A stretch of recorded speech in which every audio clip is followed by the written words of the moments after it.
With Florida's recent storms and the constant chatter from the media, it's easy to feel uncertain about homeowners insurance in Florida. Between flood zones, rising premiums, and new regulations, protecting your home in Florida can seem daunting.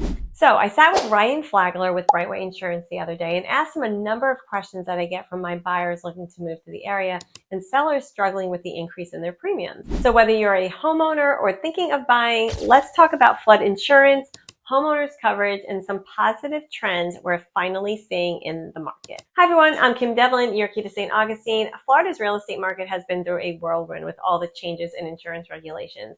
I recently spoke with Ryan Flagler from Brightway Insurance, and today I'll be sharing key insights from that conversation. Let's start by clearing up a common misconception. You might hear people say, I'm not in a flood zone, so I don't need flood insurance.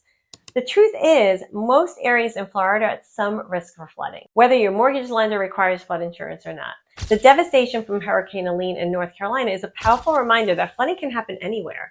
So being in a low-risk flood zone such as X may not require insurance for your mortgage, but that doesn't mean you're safe from a flood. Even an entry-level flood policy can save you from costly damages when unexpected water rises in your area. So I asked Ryan to explain the differences between flood insurance, homeowners insurance, water damage, wind damage, all of it. So let's start breaking it down. Flood insurance policies cover three major types of flood damage: rising water from heavy rains, tidal surges, and erosion from storms. And here's something crucial to remember. Homeowners insurance won't cover any of these events. So if water from the outside makes its way into your home, flood insurance is the only coverage that provides that protection for you. Now, homeowners insurance does cover water damage from things like a burst pipe, toilet overflow, or a leaking appliance, basically damage that starts from inside your home. But it's important to know that in Florida, certain older homes, usually 30 years or older, may have limited water damage coverage. This often requires the homeowner to buy additional coverage up to $10,000 if it's excluded from the main policy. This exclusion is largely due to older plumbing being seen as a higher risk. When it comes to flooding history on a home, there is a new flood disclosure law in Florida requiring sellers to disclose if the property has flooded in the past. However, if the previous owner was a cash buyer and didn't have insurance, that history might not be available in the usual claims records. As a buyer, make sure to ask for a 5-year claims history and always do your due diligence to learn as much as you can about a property's flood history. So let's shift gears. Ryan did give us some good news. Florida's insurance market has faced tough times with rising premiums and several companies pulling out of the state. Thankfully, recent reforms have helped stabilize the market thanks to changes initiated by Governor DeSantis. These include tort reform, laws were passed to limit the attorney fees that were previously driving up insurance costs, and roofing fraud prevention. Many of us have seen the door-to-door roofers claiming they can get you a free roof through insurance. New rules aim to curb these false claims, which have been a huge burden on our insurance companies. He says with these changes, they're seeing a softening in the market with more carriers returning to Florida. And that's really good news.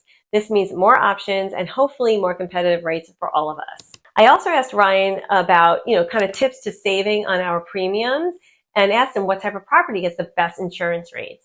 And he says a new construction block home with a metal roof built to the latest hurricane codes and located inland will likely have the lowest premiums. Now, that is great, but we do not generally see a lot of new concrete block homes being built by the larger builders here in Northeast Florida. However, even newer wood frame homes with the latest codes will do better than older homes. Of course, coastal properties can sometimes be more limited in insurance options, but there are still several carriers available in today's market. Ryan did say that roofs are still one of the major factors with insurance. When it comes to Florida storms, wind damage is a major concern, and it's an essential part of your homeowner's insurance here in Florida.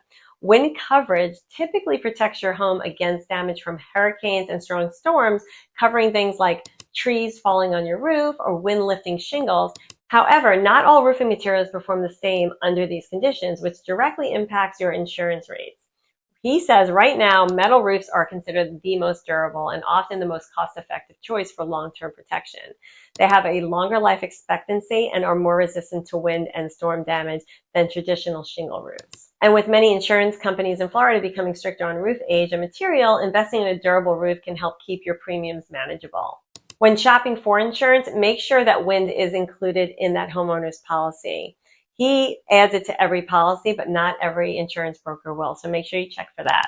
One question I get asked a lot about is citizens insurance. So I asked him, is that still an option for home buyers? And he says it really is the last resort in Florida. It's designed to step in when no other options are available.